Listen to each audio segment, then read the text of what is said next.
Guys, kasama ko ngayon ang tropang Lingayen. Nagpagawa sila ng RB8 Max. Chromatic blue guys, solid. Ito yung pinagawa nila. Tingnan nyo. Napaka-solid yan. Kinabit na rin namin yung gulong dahil medyo ginabi na kami. At syempre, tatanungin natin kung anong masasabi nila. Tropang Lingayen, Pundar 2.0. I-like nyo yung page nila, follow nyo sila. Tatanungin natin kung anong masasabi nila. Ito sila.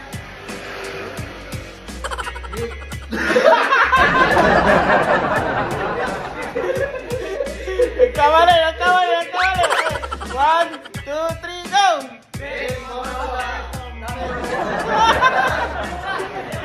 Isa.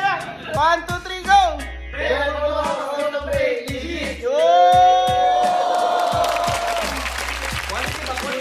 Guys, kung gusto nyo magpa-powder coat, yun. Dito lang sa Malasiki, Bet Moto Custom Paint. Kung bet mo, watch mo. Yan oh. Hindi ko alam kung paano ko edit yun.